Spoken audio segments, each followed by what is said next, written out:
one of y'all in the comments said that Jermaine had his baby mother, his side chick, and his future wife and baby mother living in the same house. I was like, that is a G.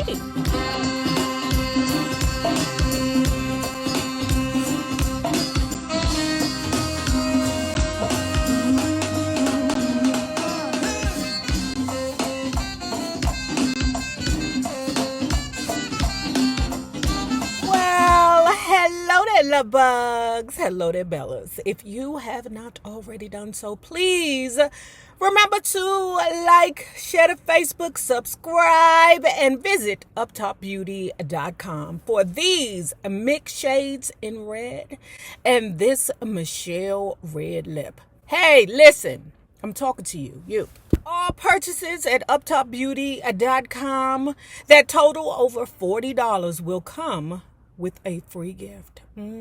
I said so, and I give good free gifts. And if you are not already a part of this book club, please hit the Patreon link below and or the join button here on the YouTube.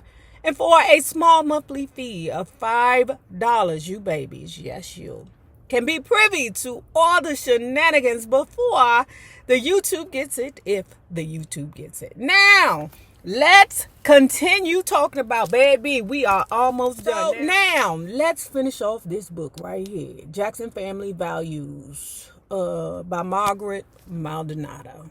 Not a Jackson. With Michael's MO case settled out of court, the way was cleared for the Jackson Family Honors Show to be broadcast on NBC from the stage of the MGM Grand Hotel in Las Vegas. Tickets initially were sold for as much as $1,000 apiece, but in the end, seats were being given away. Jermaine wanted Jeremy and Jordan to be allowed to fly to Las Vegas to be a part of the production.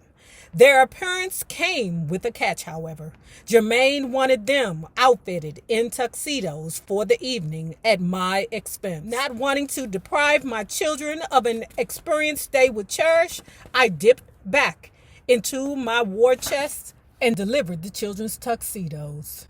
And just in time for the program. When the show was broadcast by the network, it was a weak excuse for entertainment filled with video clips and family footage with few live performances. Janet appeared for the opening number and left immediately, choosing not to stay for the all-family finale in which they sang If You Only Believe. Michael presented awards to Berry Gordy and Elizabeth Taylor, but refused to sing any solos. In his place at center stage was Jermaine, who performed I Am the Power. As I watched the program, I was amused to see that his backup singer-dancer was none other than Leah Bungo. Okay, why in the comments y'all saying that she was on stage with Leah Bungo? Why is she saying that? That lady's not saying it. The woman who came to dinner and became the house guest from hell turned personal assistant also seemed to have a yen for the stage. There's nothing in this paragraph that says that she's on stage with the Leah Bungo. Maybe that's a woman that looked like her, but she said, as I watched the program, she wasn't there, according to her. Now, you know the bitch ain't got no accountability, so I don't know. The show Jermaine assisted on doing, his big moment to shine as a producer, was dubbed a celebrity dysfunction by Time magazine.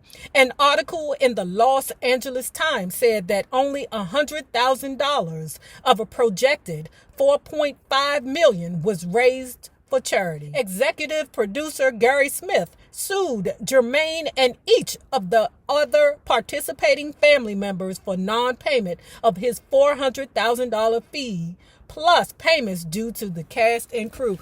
This is why Janet and Michael don't want to be bothered with the bullshit. Before I started the book, I was like, oh, why Janet and Michael don't never want to be bothered with their family? They get the money and they move on.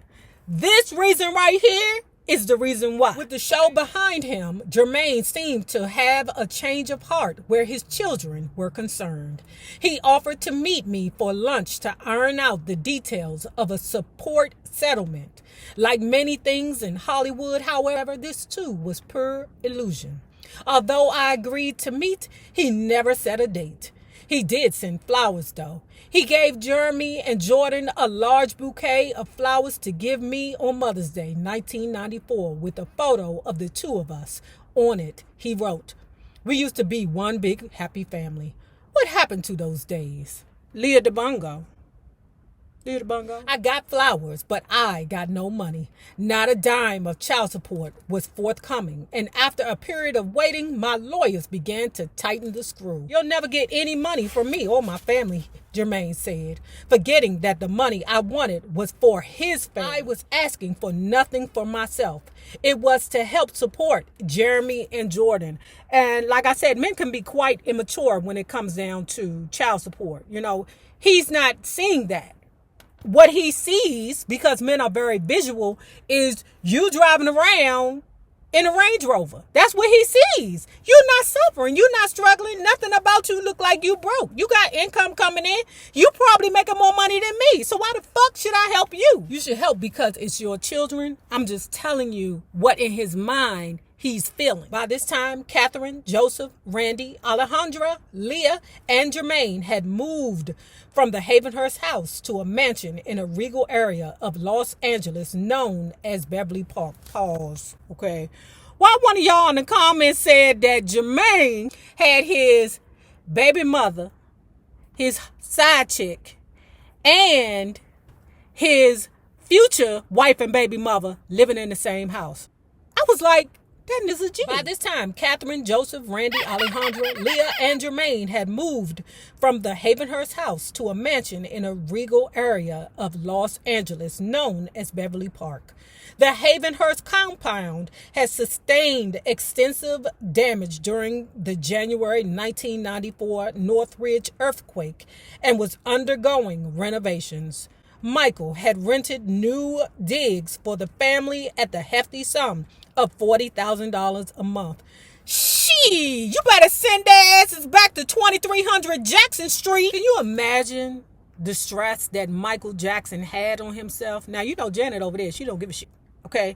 She ain't paying for nothing. She done made that absolutely clear in this book and LaToya's book. So he's taking care of his family and their girlfriends. Come on. The financial stresses Mike were going through. You got to take care of your families, friends, not your friends, but your family's friends, lovers, cousins, prostitutes, all of that. And you're going through these issues of MO. Come on, bruh. Michael had rented new digs for the family at the hefty sum of $40,000 a month. They were living like royalty while claiming to be penniless. They are! Michael's taking care of them. Girl. My calls to the house in Beverly Park were frequent and frantic as the weeks went by, and I began to realize that Jermaine had no intention of helping his kids in any way. Why would you even think that he would treat you differently? Didn't he shit on Hazel? Hazel is married to Gordy's daughter. Over the course of the years, I had paid off my loans. I had paid off bank loans for my children's schooling and had brought a used car. Even with this new influx of cash, I was operating nearly on empty. Oh, so whose Range Rover was you driving? Whose Mercedes was you driving? Was it the Jacksons? I found myself in a constant battle that millions of women face each day. The process of dealing with deadbeat dads in an eye-opening experience on many levels. Legally, it's a nightmare. Baby, why would you think that he would treat you any different than what he treated Hazel? Girl, what you gotta do is wait. Just like Jermaine found your dumb ass to pay Hazel's child support, you gotta wait for him to find the next dumb ass to pay you your child support. When you're battling a show business dynasty, the problem magnifies itself 100-fold. In November of 1994, I received a call from Michael Jackson's office asking me if Jeremy and Jordan could join Michael on a photo shoot in Chicago for his new album. It had been months since he had seen my two sons, the last time being during the Jackson Family Honors fiasco. The kids were excited about going away with Michael, especially because their cousin Taj, Terrell, and TJ would also be going. I agreed that they could go with one big condition. They had to keep up with their schoolwork. The apartment seemed hollow without Jeremy and Jordan's laughter, fights, and screams of joy. They had been away before, but only for short overnight visits with their father. This was out of town, big time stuff. It had always surprised me that the Jacksons could go for weeks without calling to check on their welfare, their health, their happiness. That's crazy. Yet time would pass without a word. Not from Catherine, not from Joseph, and not from Jermaine. They didn't care if the kids had food, clothes, or a bed to sleep in. It was as if my children had ceased to exist. No. Jermaine is like that with all his kids, girl. When they were with Michael, things were different. He made certain they checked in with me every night. After Jeremy filled me in on the toy store visits, Jordan gave me a running account of their room at the posh Ritz-Carlton. Then it was Michael's turn to pick up the phone, and he sounded wonderful, as though he was happy with his life again. The photo shoot had gone well, and Michael wanted to spend more time with them, so he arranged a train trip to Minneapolis via a private Amtrak coach car. With Tito's three sons on their way back to California, Jeremy and Jordan were alone with Michael. I knew they would be safe and well taken care of. The most incredible detail of the trip, however, wasn't revealed until it was over. When Jeremy and Jordan came back home armed with some new toys, I asked to see their schoolwork. As promised, it was completed and perfected. When I asked who helped them with their papers, they replied in unison, Uncle Michael. His brother Jermaine was another story. His sons had again ceased to be a part of his life. Even with Christmas approaching, no effort was made to contact them or buy presents. When I called and brought up the subject, I was told that Janet was sending over a truckload of presents for the kids to the Beverly Park house. So I see Janet. Okay, I'm going to take care of the children. I'm going to be nice and kind to the children. But you adults, y'all need to get a job. Go on down there to the Safeway and ring up some groceries. As sweet as Janet was to think of the youngest Jacksons, it didn't replace the responsibility of parents. Hazel agreed with me. She and I discussed Jermaine's lack of interest in buying gifts for his children and the danger of accepting Janet's presents. Child, the reason why they didn't want to take Janet's presents is because they was afraid that Janet would buy the same gifts that they were going to buy the children. My thing is, why don't you just put all Janet's gifts under the tree and then save your money for whatever? This year, kiddies, Auntie Janet is sponsoring Christmas for all of us. So then that way, the kids won't be expecting anything from you. Auntie Janet has taken care of Christmas for everyone. And then you get to keep your money and put it towards something else because you know you're going to need it. You know Jermaine ain't paying no child support, girl. I could forgive Jermaine for many things, but his failure to call his children on Christmas Day was not one of them.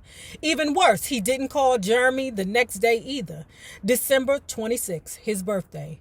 New Year's Eve came and went, and within days, we were celebrating again. He called around there to the Jermaine over there at the house that Michael Jackson is paying for and was like, Dirty Dick, call your son. Click. The excitement of my children's world doubled when Uncle Michael invited them to visit Neverland. They weren't going to be alone, Michael said. He was going to introduce them to their new cousins and his wife of 6 months, Lisa Marie Presley. We had enjoyed visits to Neverland before with the children on the occasional family days that were held there. But it is a child's wonderland, and no one enjoys it more than kids. Weeks later, they were still talking about the fun they had with their uncle when I received a telephone call from a writer named Ruth Robinson. I had known Ruth for quite a while and respected her integrity. It made what she had to tell me all the more difficult to hear. "I wanted to warn you, Margaret," she said. "There's a story going around that there is a videotape of Michael emming one of your sons, and that you have the tape."